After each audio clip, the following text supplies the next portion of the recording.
In a world where greed often overshadows love, and ambition tramples loyalty, there are still places where magic lingers hidden, patient, waiting for those who still believe in kindness.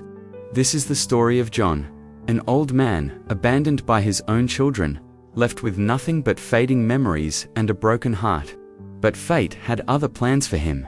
Deep in the woods, on the edge of the land he once called home, a forgotten secret lay buried beneath the roots of an ancient tree. A secret his mother had left for him long ago, knowing that one day he would need it.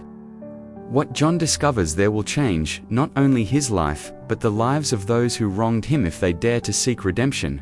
This is a tale of betrayal and miracles, of lost treasures and second chances.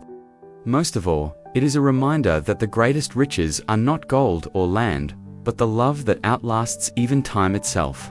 Let us know where you are watching from and what time you found this video. John had lived on this planet for 70 long years, the most of which were spent doing work that was physically taxing, loving his family, and making sacrifices in the background. At this moment, however, as he stood on the edge of his own property, the land that he had cultivated since he was a youngster, he had a sense of alienation. The same children he had brought up and educated had stolen everything away from him with nothing more than a few signatures on his birthday. His children had taken everything away from him. John was left with no other options, so he walked across the countryside.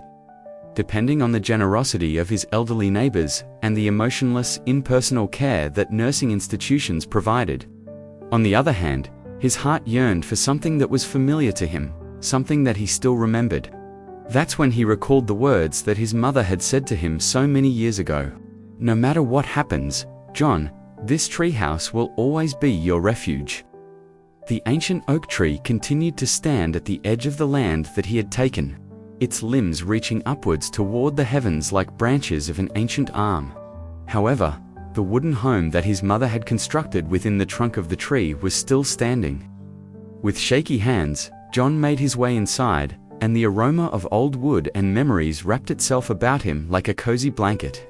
As soon as he went inside, the floors made a creaking sound under his feet.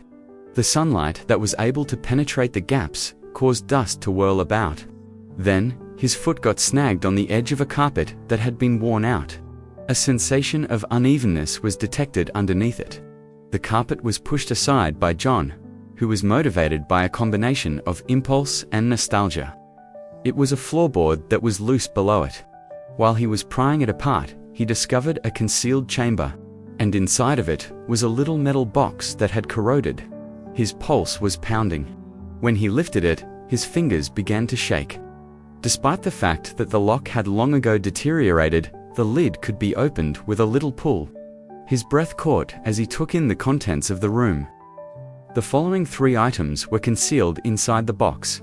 A deed not for the property that his children had taken, but for a different piece of land, one that was so much bigger and more valuable, that it was concealed deep inside the forest and had been neglected for decades.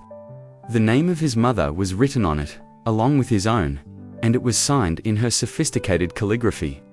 It was a letter addressed to him, and it was yellowed with age.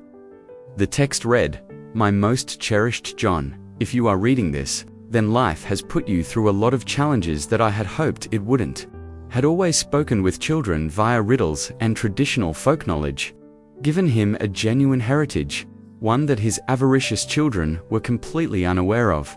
After realizing that he had nothing left to lose, John grabbed the box and headed into the woods. Following the twisting road that was shown on the map, the farther he proceeded, the more peculiar the trees grew.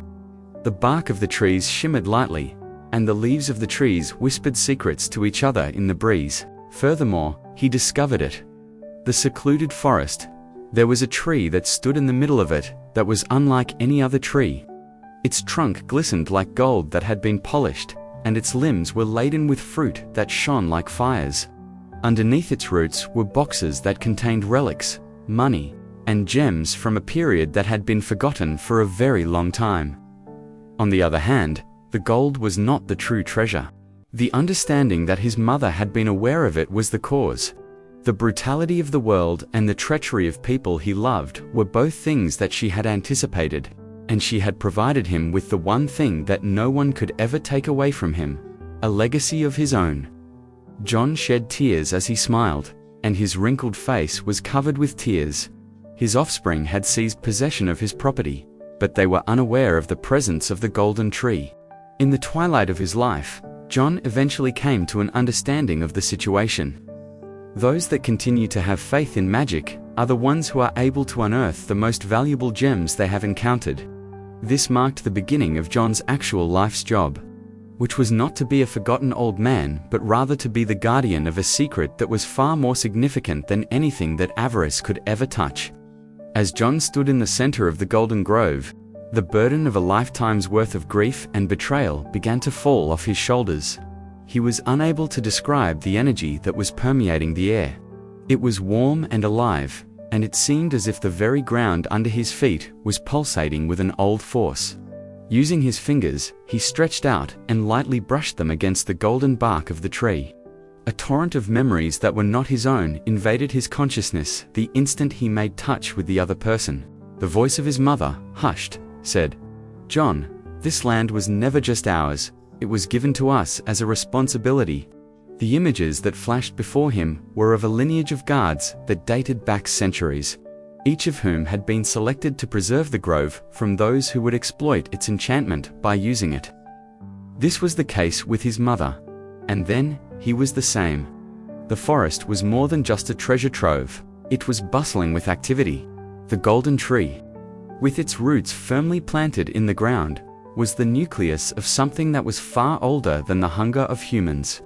The cash and gems were little more than trinkets that had been abandoned by previous wanderers. The tree itself was the true treasure that was found. Soon enough, John became aware of its gifts. When consumed, the fruit was able to cure ancient wounds and repair bones that were in pain. After being steeped in tea, the leaves brought to the surface memories that had been buried for much longer. After being applied to the skin, the sap imparted a sense of youthfulness to the elderly. Not only did these presents come with them, but they also came with a warning that was engraved into the trunk in a language that only he could now comprehend. To take without giving is to break the balance. The news of John's absence quickly circulated. To his offspring, who were now affluent landowners, he was discarded as a senile old man who had drifted out to die all by himself. On the other hand, tales started to circulate, including murmurs of a hermit living in the woods, golden fruit, and miraculous healings. In the course of his quest, his oldest son, Daniel, arrived one day, not because of his father, but because of the mythology. From a distance, John was able to see him clothed in elegant attire, his face contorted with the expression of ambition. The forest shook, and the branches shook as if they were trying to warn something. It was Daniel who yelled out, "Father, I am aware that you are present. Unlike certain animals, you do not belong in the wild on your own. Come back home." John came forward, but he did not bring himself to be the shattered man that they had disregarded. His legs were straight, and his eyes were unclouded. He had gained strength as a result of the grove's power. John remarked in a composed tone, "You stole my land, but you could never take what was truly mine." The golden tree became the focus of Daniel's attention as his sight briefly swept past him. In his eyes, his greed was a burning fire. "What is this place?" "A test," John then said. Then, the grove began to speak. This was not expressed in words, but rather in a profound and resonating no that reverberated throughout the ground. Daniel moved ahead by taking a step. There was a fracture in the earth underneath him. His ankles were encircled by a tangled web of roots that prevented him from moving.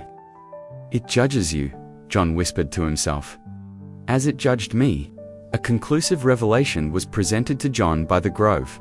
It was possible for him to exile his kid, leaving him all alone in the woods with no recollection of this location. Another option is for him to show pity and give him the opportunity to change. But this would require him to reveal the secrets of the grove. John turned his gaze to his son, the child he had once carried on his shoulders, but who was now an unknown person. It was John who posed the question, "Do you even remember the stories that your grandmother told you? How about being kind? In regard to what is genuinely important, not out of rage, but rather out of something like embarrassment. Daniel's face contorted. The decision was taken by John.